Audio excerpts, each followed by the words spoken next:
Welcome back, ladies and gentlemen. We are getting into, yet again, a third matchup here. Woo! We talked about it. Group C is the group to see here. And look, we're getting a showcase of it again, yet again. Dylan, we have ourselves a series that's gone all the way.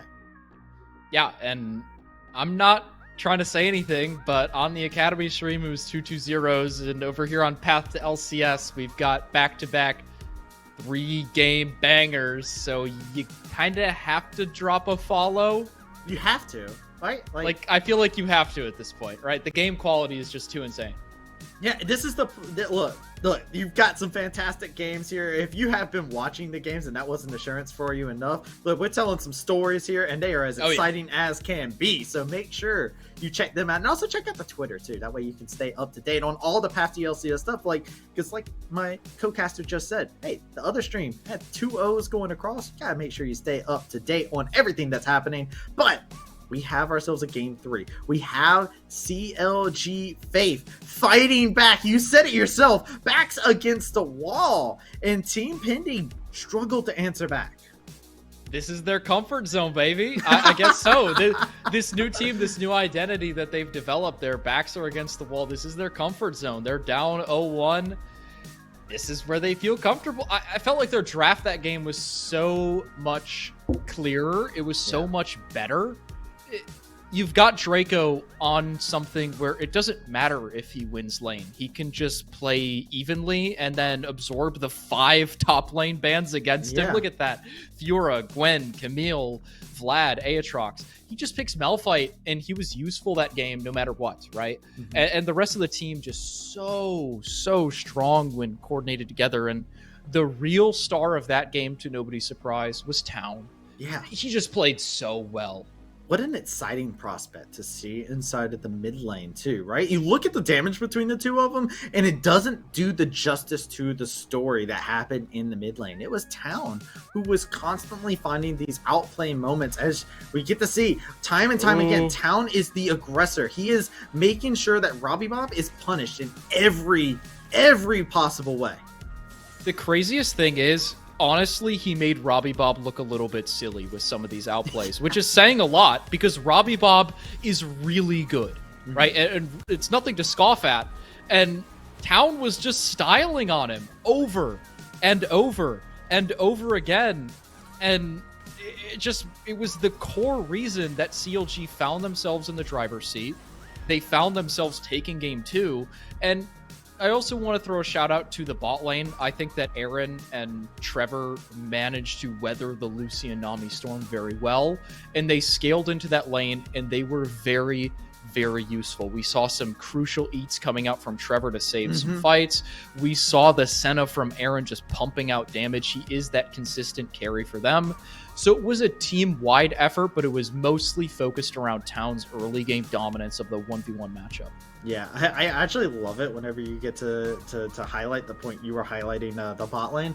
I love it when I see a Tahm Kench actually able to consume somebody aggressively. We actually got to see that in the game, and it was actually very effective. So it's just like, yo, I want to see more of that, and I think that would be great for me to see. But Team Pending, they got some other things on their mind. They're looking going into this game number 1. Game number 1, they had a very creative draft. They used globals plus Ivern and Rengar to amass leads. And it felt like they had just a perfect read in the chaos. But inside of game number 2, where they pick a lot more of a standard draft, they kind of found themselves floundering a bit. Yeah, just to give everyone an update, there has been a side swap for this final game. So Team Pending is back on the blue side, where they started in game 1, where they had that Ivern and Rengar draft. So we're going to have to see what things are different. Rengar is definitely banned. That is not going through. So we're not going to see another Ivern Rengar.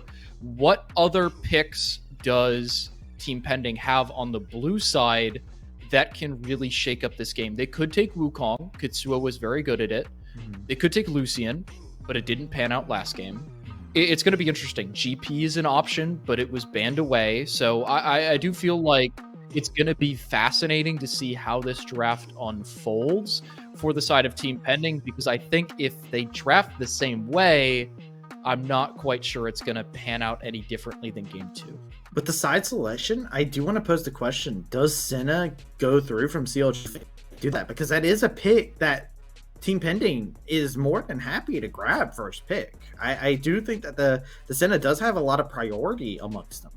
Yeah, that is definitely an excellent point to bring up. We're going to have to track the Senna throughout the draft and see if it shows up in the bans. It was one of the most commonly picked and banned champions in the qualifier stage of this tournament, so no surprise that it's been showing up in the main stage as well. The Yora and the Gwen bans, those are staying the same. The Rengar bans staying the same. Now is where things get a little bit spicy. Are we going to see Poppy again? Are we going to see GP again? There's the Poppy hover. Our team's running it, but it's going to change. It looks like they might just run it back on the bans here, right? Like the Rengar was the big thing that was an issue, and I don't think Team Pending stopped for focusing down Draco, right? Like I don't think that's a thing that changes anytime soon. And I think Draco might have gotten a bit of confidence out of that last game on the Malphite performance. He had actually a really rock solid Malphite game, right? He actually really good. And there's the Cinnabon. Yeah, there's the Cinnabon that you were calling out. This leaves up Wukong, Lucian. That's what I have my eye on, and clearly TBA has their eye on that as well, first picking the Wukong.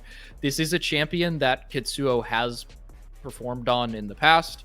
He is very, very good at this style of jungler, and we've seen Kitsuo have a pretty good series, right? He popped off in the Rengar game, was trying to carry in the cart this game, and he couldn't quite do it.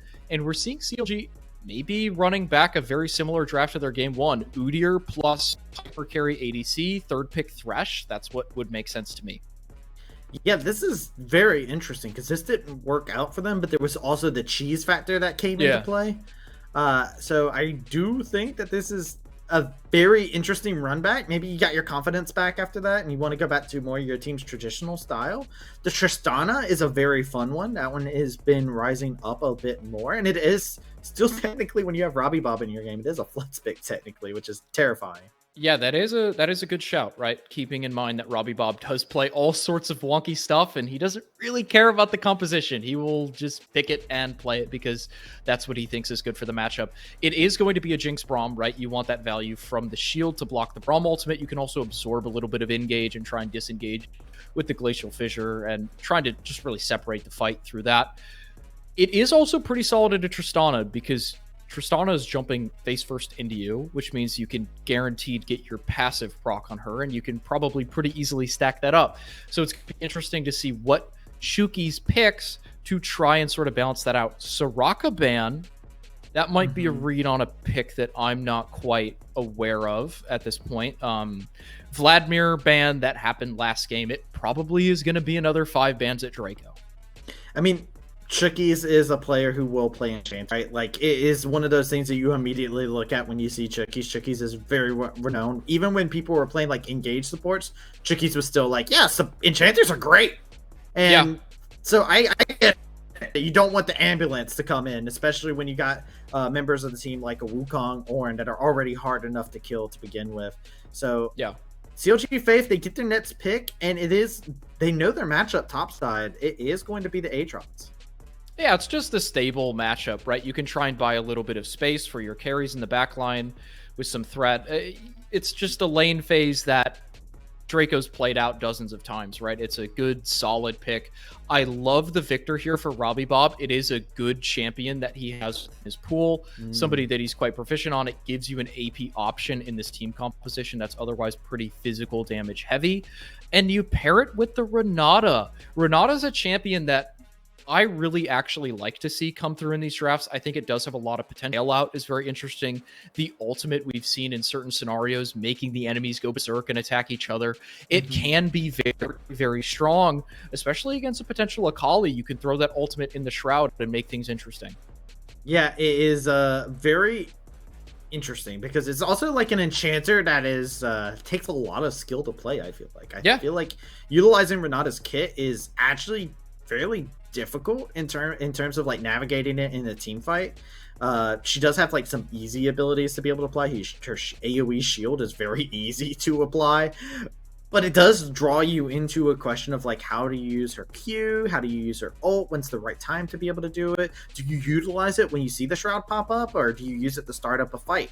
Do you use it to in the midst of a fight as a counter engage tool? There's a lot of questions that do have to get answered for Chookies, and see where the priority is for them. And yeah, this is a very interesting draft. I'm still going for CLG Faith. I feel like this has some pieces of what we got to see inside of game number 2 with the town highlight reel, and kind of going back to their tried and true, where a lot of these players have found their strengths. Yeah, I agree. I do think that CLG walks away from this draft pretty happy, right? You've got Aaron on his signature Jinx, somebody that he has played very well on in Collegiate over on Grand View. You've got Town on Akali, who has played very well this series on Akali. Baco, Udyr is comfort for him. I know that, having coached him. Draco, this is a champion I think he's a little bit more comfortable on than the Tryndamere, and it's got more room to actually function in this game compared to the Game 1 Tryndamere. And then Trevor, you can slap him on anything. The guy's been around the block. He knows how to play every single support, every single bot lane, and I think the Braum does have good value here. I do think that Renata doesn't mind playing into a Braum lane. Renata has windows to try and punish the Braum. Much like a lot of range supports do, which is why we saw the Soraka and the Karma ban. But it does have value in stopping the Ornn ultimate and thwarting the Wukong engage. Over on the side of TBA, like you were saying, like it's a solid, holistic draft that has an identity. They've got engage, they've got backline damage, they've got scaling. I think this comes down to execution. I also want to highlight, this is the first game inside the series where Team Pending does not have a global. That is true. They have been doing at least 2 globals every single game. They have gone back to what it feels like a much more standard composition here inside of game number 3, where loser gets sent down to the lower bracket and they have to fight with elimination on their mind. This is a scary moment for all players involved. Yeah, especially I feel like a lot is riding on CLG Faith, right? There is external pressure to have a successful first split within Proving Grounds, right? Whether it's fair or not, that pressure from the community exists. So to be able to come into your first series against a very solid Team Pending and to take a decisive 3-game series win, that could be a very strong point to start your Proving Grounds season off on. And I definitely think that CLG is going to be giving it their all this game, because there's a lot riding on staying in the upper bracket. Yeah, it's an advantage. It's also a nice thing for your mental. We support good mental health here. The best thing for your mental is to just not be there inside of the lower bracket. You want to be in that upper bracket. You want to have a little bit more control of your fate. And first seed gives you a lot of things, because after you get out of the group stage, you're going against a second seeded team. So it's a natural advantage that you want to be able to grab. You want to face a second seeded team instead of a team that possibly dominated their group. You don't want to get paired into a group that possibly is just picking up game after game right after group stage. Certainly. And taking a look at how this game is panning out in the early game, junglers clearing towards the opposite side. Wukong and Udyr, relatively similar clear speeds. I'm going to lean a little bit more towards Udyr on that one, but both junglers probably opting into a full clear, just trying to really impact the side lanes that they're pathing towards. I do think that there is more of a window for Team Pending to make a play bot lane than there is for CLG Faith to make a play top lane. But regardless, both junglers relatively happy with how this early game is panning out. They just get to farm up. They're going to be able to take their 1 crab each. Laners not really under too much threat, right? Udyr is not a massive gank threat, unless you're pushed up too far forward, but no lane really is besides bot lane. So pretty stable early game so far. We're going to have to see if these junglers can try and throw a wrench into that. Yeah, and you can see the demolition crew that is this bot lane, by the way. Yeah, this almost a plate gone. Is so hard to deal with. There's a reason why it's been rising up in priority. Draco! Hello? He's got to read that Kitsuo's pathing down, so he knows that he can just chat out, freaking proxying the wave at 3 minutes. I love it. I love the pizzazz. Full clear from Baco means that he's up 1 camp, so both junglers going to take the scuttle right now. Not really sure that Kitsuo's going to be able to do much. He might look for a dive. He's looking for it. The Ignite is there. The bomb actually did a lot of damage to Trevor there on the back end. He has to walk back a bit. He's wanting to recall. Wukong is eyeing up. He's sizing up Trevor. They have seen Kitsuo, and they are immediately saying, okay, yeah, you want plates, we understand. He stalled their back for a good 15-20 seconds there, which that's not going to show up on the scoreboard. That's not going to show up on the damage chart. But it means that this bot lane CS lead is going to grow. It means that a second plate is going to go down on the next wave, and that's huge. Sure, Kitsuo's going to fall down 1 or 2 camps to the Udyr, but that's okay, because the Udyr's not carrying this game with that lead. Whereas the Tristana, with 2 plates at 4 minutes, and a 2-wave, 3-wave CS lead, things are looking pretty good for Team Pending so far. Yeah, they want to get this Tristana to continue to do this. It's a Demolition Crew champion. It does a lot of things like Caitlyn did, right? Like your focus is to move around the map, get these towers, knock them down, and it's a beautiful thing to be able to do. I love the fact that there is like a quiet war that is happening here amongst the junglers in terms of just vision, where they are just constantly keeping eyes and tabs on each other. Yeah, honestly, that's one of the most fun parts about jungling, is trying to track the enemy jungler, trying to get some deep vision down. So both teams doing a pretty solid job of that, but I do think that Team Pending not too upset with how this early game has panned out so far. We do see a CS lead for Baeko, a little bit of a soft freeze for Draco up in the top lane, but it's not really going to be too much of a problem. There could be an early dragon potential for Team Pending. I do think that that's one of the things to keep your eye on if you are CLG Faith, and how they would like to respond to that. We see Baeko walking down towards the bot side, maybe looking to start up the dragon soon on his own, but the bot wave is not really favoring either side too heavy. It is pushed towards CLG, but it's going to even out pretty soon.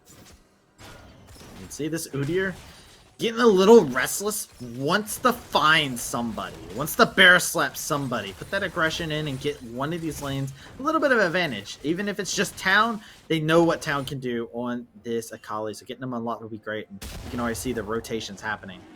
Yeah, and Town looking to get something going. Robbie Bob nowhere to be seen for this play. This is a 4v3. Can Town make it happen? Here. He's looking for it, does not find the Kitsuo. Nice bit of a Winter's Bite. Perfect execution. Isn't going to execute anyone on the play. Robbie Bob is here. Here's Robbie. Cut them off. There's 3 members here, but the flash bear slap in response to the gravity field. It forces Robbie Bob off. He has to use his ghost. Kitsuo is trying to see if he can get a little bit more aggression going his way. Draco in a perilous situation as well. He just wants to proxy the farm a little bit more. Just action all around. Yeah, this game is getting intense real quick. Trevor. No flash. Robbie knows that. The Blizzard, the Chaos Storm is not one that Trevor can weather, and they're going to pull into Udyr back and forward. He is trying to run for his life, but that laser will find him. A double kill for Robbie Bob. That absolutely blows open the early game. Draco trying to solo the blue buff. This is ambitious. Topo has lethal damage here. Yeah, and Draco's got to slide over the wall and get out of there. That is so huge, because Robbie Bob is the focal point of this composition. The sole magic damage that is coming out from Team Pending. So getting him that early gold, getting him closer and closer to his first item, that's huge. I mean, that really does spell doom for CLG Faith. Masu looking. Yeah, the Cyclone is available. Beautiful flash from Aaron, but here's the Udyr with the read. Firing rockets off as he pleases. Draco can't find an angle to join into the fight. Robbie's and Robbie back. Bob is here yet again. He finds himself his 3rd kill in the game, but they will answer back. But check this out. Tristana looked forward, wanted the Goomba stomp, but gets stomped instead. Draco finds the kill, and now Team Pending are on the retreat. Town is in the face of Robbie Bob, and he got no mana to be able to spare. This is a kill going over, and CLG Faith cash in. Both teams taking turns overextending in skirmishes. We see that TBA looking for a potential bot lane dive. They don't respect Draco's teleport. Town teleports mid and is able to join the fight soon after. That means Dragon over to CLG Faith. And there's still a sizable gold lead for Team Pending, but it's nothing like what it was before. It was almost 2,000 or 3,000 gold. Robbie Bob's still the big winner across the map, though. Look at that item that he has bought. Look at Topo. Topo's in a bad way. Trevor's Oh over no, here Topo. trying to stop him. He had to tank a tower shot, and that can be lethal in this case. As Trevor is looking to continue forward, continuing to tag. He will bag the kill in the top lane, as it is now another kill for Draco. Huge roam from Trevor. I didn't even see the window where he was able to go for that, but that's perfect off the back of that bot lane skirmish, getting the roam topside. The downside is he does not look to try and punish the Herald, so that should be Herald over to Team Pending. But look at Masu. An over-aggressive jump there. Kitsua burning his ultimate early. They just don't respect the teleport. Draco with the teleport, he finds this flank angle underneath, and it looks like everything's going to be okay. They get this quick first kill, but then Draco comes in and changes the entire complexion of the fight. Yeah. I mean, you can see it here, and then you can see it. That was such a beautiful tag there from Draco. If Draco didn't do that, that might have been Udyr dying. Yeah, certainly could have been. More action into the bot side. They get the stun. Chompers have been put down. They get the root onto both. The Super Mega Death Rocket is there, and Aaron looking to get it sided bot lane. Instead, we'll have to settle for chunking those HP bars brutally. Yeah, no lethal found in the bot lane. There is a sizable CS lead for Masu, so the lane is certainly favoring the Tristana currently, but Aaron is not out of it yet. He's going to be able to collect this wave. He's got a Cole stacking up as well, and he will find his place in this game in due time. The Rift Herald does go over to Kitsua while we were in that replay. The Rift Herald probably going towards the bot lane this game, although it is only on 2 plates now. So you might want to hold off on using the Herald bot lane, try and get the tower naturally, and then use the Herald mid lane to maximize plates.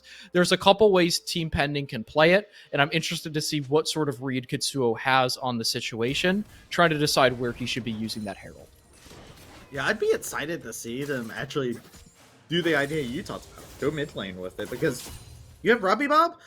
We talked about it earlier. He's on a signature. He has a champion Ocean, but he doesn't have a signature champion, and that for me would be the Victor. It's a champion that we've seen Robbie Bob default to many times to have, you know, huge impact inside of games. He's really good at team fighting. He's 3-1 on the champion right now. This is an excellent person to put even more gold into. Yeah, the ideal scenario here is that you just win the lane naturally bot lane, and then you can try and break open mid turret with the Rift Herald. But that is a perfect scenario, and CLG likely aware that that is the game plan for Team Pending, and they're going to make sure that they have a counterplay ready for that. Baco looking for something bot. Trevor can't quite find an engage, and things are getting tense. I feel like Baco looking to try and force a play towards the bottom side. If Kitsuo's in the right spot, it could be turned around. Yeah, easily. And you can see Kitsuo is looking, drops Herald mid lane, and that's where they want to drop it. They want to get more gold to Robbie Bob. Yeah, that's going to be 2, maybe 3 plates over, depending if Robbie can weave in another auto attack or 2. Just 2 plates over. Topo, maybe a solo kill angle for Draco. Yeah. Draco has been unlocked inside this game. He's got 2 kills to the name. That TP was a nice breath of air for Draco, and that confidence is there. Yeah, Draco, last time he was playing one of these bruisery offensive champions, he did not have a great game 1 on the Tryndamere. It left a lot to be desired. Game 3 off to a great start on the Aatrox. Arguably the most fed member of his team, ready to set up and make plays as we transition to the mid game. Nice little blue buff steal here for TBA. They like to do those kind of plays where they utilize their priority to make something happen. We're going to see players recall for their final buys before the dragon comes up. I do feel like this should lean towards TBA because look at the mythics. Udyr doesn't have it. Akali doesn't have it. Jinx doesn't have it. And they're staring down the barrel of Divine Sunderer, Leandres, and Kraken Slayer. It should be a give for CLG Faith, but we're going to have to see. Yeah, I think that's the smartest way to do it too, right? It's just delaying it at this moment in time. It's not like it's going to be soul point or anything like that. So I'm with you. Hey, if you're CLG, you just let them have it. Take advantage of any over-aggressiveness that might come afterwards, because honestly, we have seen that from both teams inside this game, and see what comes from that instead. Certainly. So bot lane shoved in for Masu. He knows that Aaron is recalling. I like what CLG's doing here. They know that this bot tower is going to go down. They know that Dragon is going to be forfeited. So they send Aaron towards the top side, and they say, okay, Aaron, trade Dragon for some plates in the turret top lane. I like this adaptation. As soon as TBA gets the read on this, they see Braum top. We're going to see Masu fast shove. It's going to be a double base for the bot lane, and then they're going to rotate top. Topo's probably going to clear this wave with his ultimate, and they're going to try and stop the Jinx from getting gold, if possible. This is the play. You can see him exactly going for it. The Braum is there, so they do have a way to be able to stop the Ornn from even ulting to try and clear the wave. And you can see Trevor so aggressive on this play, trying to make sure that there will be no way for him to be able to stop Aaron from getting these plates before they go away. Nicely done to get some more gold into their hyper carry and Jinx. Yeah, the downside is now that things are a little bit awkward in terms of who's going to be collecting the bot waves that are about to crash, right? There's nobody down there right now. Topo, I can't quite tell if he has teleport, but if he does have teleport, he could burn that. Wukong could collect the wave, but otherwise there's going to be 1 or 2 waves just dying for free in the top lane. So taking a look at the gold, look at Robbie Bob, over 1,200 gold ahead of anybody on CLG Faith. Yeah, really just a great performance from Robbie Bob, and this is exactly what you expect when you see Robbie Bob lock this champion in. It's just a signature champion like we were talking about before, and even Masu taking advantage of the plates, the full tower secured without a herald needed, really utilizing this Tristana to its fullest extent. Yeah, the Tristana here, I feel like this is the strongest performance so far from the AD carry of Team Pending, Masu. Like, the Karthus game, it was good, but he didn't pop off. But so far on this Tristana, he's been doing a lot in the lane. He might get caught out, though. Yeah, he does have to use the rocket jump to get to safety, but he's cut the off. TP flanks here. They got the double TP, and it is just going to be them going berserk. The Super Mega Death Rocket doesn't pick up anything. They got Ornn over onto the side, and it is Robbie Bob putting on a clinic. Aaron's all on his own, and CLG Town will soon follow as Robbie Bob gets a triple kill. That fight came out of nowhere, Travesty. Both sides. It felt like, okay, Tristana's disengaged from the Braum, and then boom! 3 teleports coming in from both sides. The fight explodes out of nowhere, but it goes so in favor of Team Pending. 5,000 gold lead, multiple turrets about to be taken, and the Rift Herald as well. Let's see how this starts out. Masu almost caught out here, but he knows he has support in the river from his team. He's got Robbie Bob and Kitsuo walking up the river, and the double teleport from Draco, not able to get onto Masu and proc that Braum passive. And from here on out, it's just Topo with an Topo, excuse me, with an absolutely beautiful Ornn ultimate across the entire team, and that is just lights out for CLG Faith. Robbie Bob expertly positioned inside the fight. You gotta give a highlight to Chookies in this. The Renata ultimate was beautifully used. It was a counter engage tool, and he got 3 members inside of that fight too. And I think that was a very pivotal thing. Like, look at the damage that Robbie Bob did on this fight. This is why Robbie Bob is so scary on Victor. He does 11k in a fight, and it's not even 20 minutes into the game. He is that destructive on this channel. Yeah, Robbie Bob on mages is just something to behold. He is so strong and so powerful on these picks. So to see him get his victor in a comfortable game, in a decisive game 3, is a treat to watch for certain. And he's really popping off on this champion. 6-1-1. He's got 2 items secured. He's got a stacked up Dark Seal that's going to be just absolutely dealing so much damage. And look at that gold lead. It's extended to over 6,000 gold at this point in the game, and it really does feel tough for CLG to find a window back into the match, right? You have Aaron on the Jinx, who is 3 levels behind Robbie Bob. You've got Kitsuo, who at this point on Wukong is such a team fight presence combined with Robbie Bob. It really does feel like it's going to come down to Town and Draco finding a miracle angle to one-shot Robbie Bob and turn the fight. I like that. Team Pending playing textbook right now. They have a huge gold lead. It's almost at that 10k margin. And CLG Faith, they're having a tough time being able to answer in regards to everything that Team Pending's, posing a question to. They're playing their comp perfectly. They really are. And it's impressive in a game 3 to show that kind of mental fortitude, right? To come back after a pretty disappointing game 2, to bounce back, to sort of reformulate your draft identity, to pick a lot of new champions that haven't really seen play in this series, and to just play so well. They've won a couple of decisive team fights that have really given them this game. 20 seconds until the Infernal, that is theirs. There's going to be no contest there unless Masu, he makes it out of the Infernal chains. And as soon as you get that Dragon, you're going to be able to try and shift your focus up towards the Baron area of the map, and that's where things get tough for CLG. Yes, CLG is... CLG walking in, they're poking their head in. Maybe they look for a little contest. With that flash burnt, I actually think they're going to go. Yeah, they burned the flash, but it's still... Robbie Bob's able to reposition. He has Ghost. Like, it's not a flash, of course, but it is still a very valuable summoner for getting back into the fight. They grab Dragon, they melt it so quickly. They can't keep this mid tower. Shurelia's has been popped as well. The Call of the Forge God is there as well, but it's blocked by Trevor. Yeah, if Trevor did not block that, that would have been an absolute slaughter for the side of Team Pending. So heads up from Trevor there to use his Unbreakable to block the Ornn ultimate, saving the rest of his team. And taking stock of the game state, the gold lead is growing. It's 7,000 gold. Here comes the point in the game where the jungle of CLG Faith is no longer theirs. They're not going to be able to collect a lot of side lane farm because of the fact that they cannot push up. And so now Team Pending, all they need to do is spend their gold, which they've just done, and reset towards the top side of the map, try and get some Baron vision, Baron control. You've got a Kraken Slayer Tristana, a Leandri's Fed Victor, and an Ornn.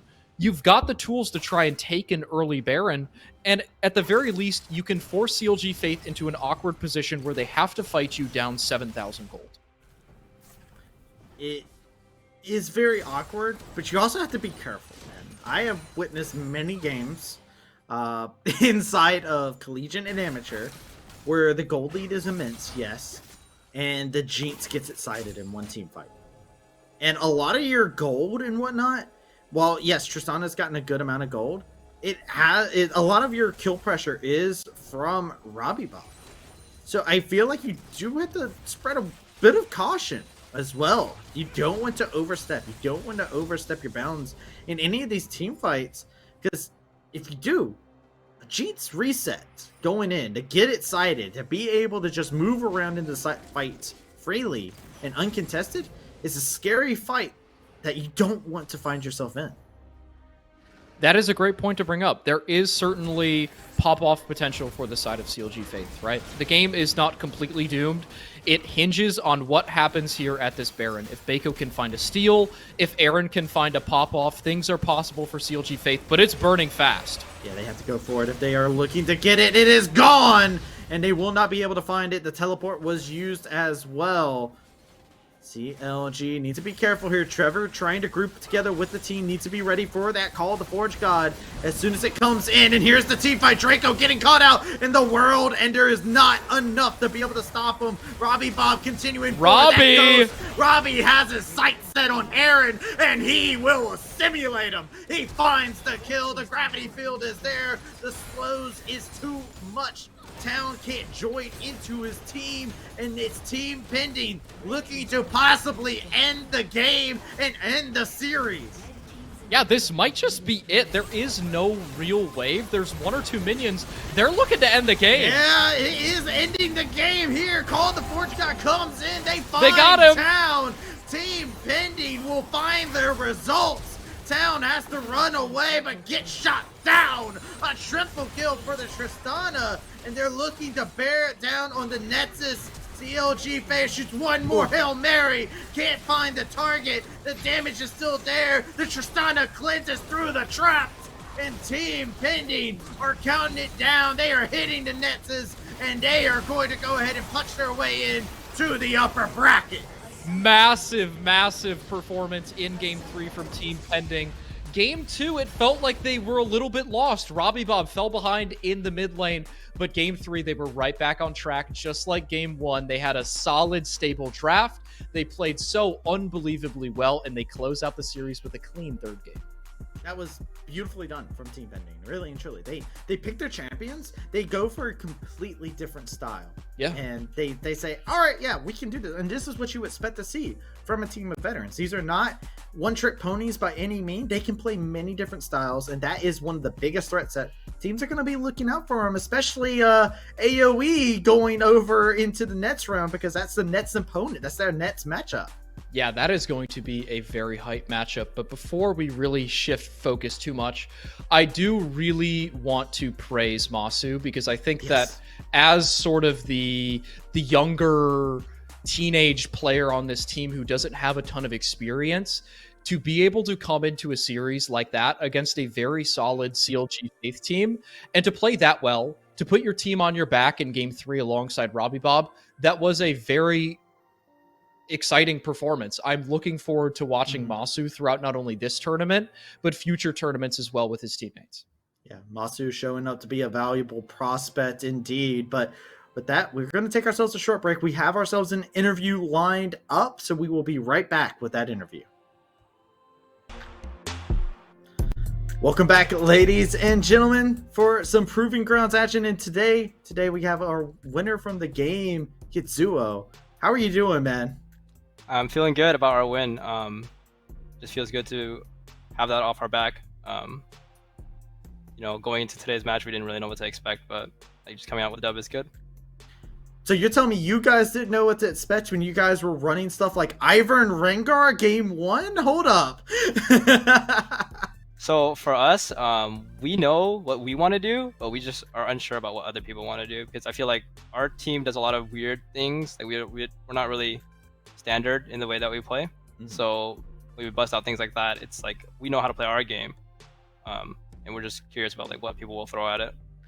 Yeah, we were actually talking about that on broadcast. One of our big storylines with your team was this is a team that has a lot of veterans. You guys have a lot of people who have played together amongst inside the teams. You guys got Chookies. There's, of course, the Robbie Bob, Kitsuo special going on there inside the mid lane. There's a lot of different pieces there, but you guys do have some new talent there, especially Masu, who really impressed a lot of people inside of this series today. How's it been having this new player inside that marksman role?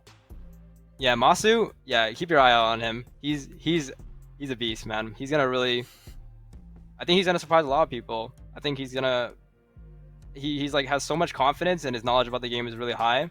And he fit really well in our team environment, for someone who like no one really knows about, right? But I'm glad that we get to showcase how good he is, especially since he fits in with the team really well, and that helps us a lot. And you brought up the fact that you guys don't really play to the beat of anybody else's drum except your own. You guys had a lot of focus on getting like global ultimates and playing around those. Is this something that you guys just highly practice, or is it just something where all your individual champion pools just kind of fit together? Yeah, it was kind of like, well, we already fit this theme. Let's kind of just feed it with more of that stuff, and then, you know, they can't play the game if we're on everywhere on the map at the same time. So. Hey, and game number 3, you guys went a little bit more standard than I think a lot of people were expecting. You talked about unique style, but with a team such as y'all's, it seems like you guys can just kind of switch back to a standard style if the situation calls for it. Was that the call, or were you guys eyeballing something a little bit twisted inside of game number 3 and just said, just take the Wukong, take the Ornn, let's go for something standard? Yeah, that kind of was how it was. We had a little something planned for the draft, but discussing it, we were like, okay, we should just go with like these things, and we should be fine, because like after game 1 and game 2, we were like, okay, we know we can win. We're pretty much like certain we're gonna win, as long as we don't put ourselves in a situation where it's like really tricky. I have one final question for you then. You guys know your matchup in the upper bracket. You guys saw a hard matchup over in the other game here. How are you feeling going into AoE? AoE is going to be the most interesting match, because 3 of their players are going to LA next week, and 3 of our players are also going to LA next week. So we're all going to be shifting ping, and that's going to be really interesting with like Winston and Loyo, and it's going to be, I think it's going to be fun, because like after Tuesday when we play them next week, we're going to also play them on Thursday for CLOL. That's actually very funny, because you guys have the whole like Western St. Thomas thing going on. Yeah, this is, oh man, I didn't even think about that. This is gonna be so exciting. You guys have to run back 2 times in the same week. Yeah, but it's even more interesting because CLL is going to be played on 12.9 and PG is played on 12.10, so it's going to be even crazier because of that. Well, I will say a word to you guys for being have to go back and forth between durability patch. But thank you so much for coming in for the interview. You have any last words you want to say before we send it on off? Yeah, I mean, for everyone that believed in us. That's you, Boulevard, Beat Down Boulevard. That's you. Thank you. But for everyone else, yeah, I hope you guys will continue to support everyone on the team and yeah, keep cheering us on. We appreciate that. Thank you so much for your time, and best of luck in your next round. Thank you.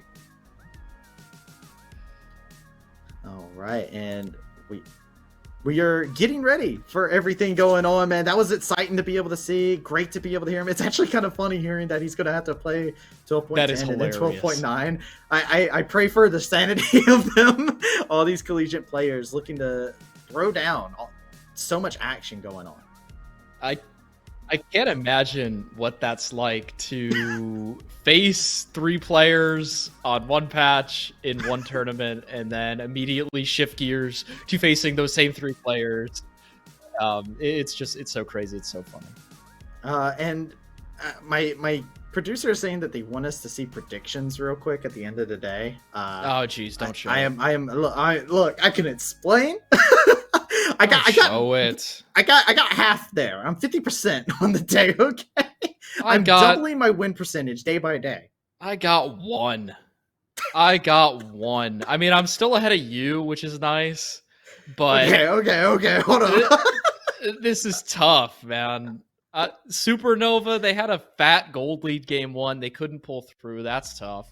300. I mean, we saw that. That could have gone either way for both of us. Mm-hmm. And then CLG just, couldn't pull through. So tough day. On the bright side of things for you and me on the predictions, to give us a little bit of a pat on the back, at least our predictions were the ones we got wrong were the games that went the full distance, right? We got the 2-0s right, but it was the very much so closer series that were rougher. And it was a very exciting day of League of Legends. Just looking back at everything, we get to see how the matchups pan out. We know that we got AoE taking on the side of Team Pending, and then on the other side we got CLG Fave taking on 300, and I still don't know who's coming out of this group. Yeah. It's going to be so exciting next week. I really can't wait.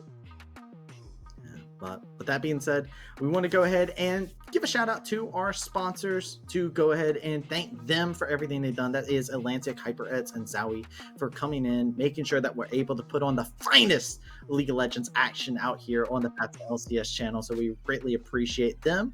We greatly appreciate all of you who came in. We appreciate our production team who was absolutely smurfing it on the observing, replays, all that jazz. They're absolutely so clean. So make sure you check them out. Go look at the Twitter. There's links over there to their @ so you can follow them and check them out. But with that being said, my name's Travis T. I've been joined here with my Mr. Hot Boy Summer MLBD. We will catch y'all next time.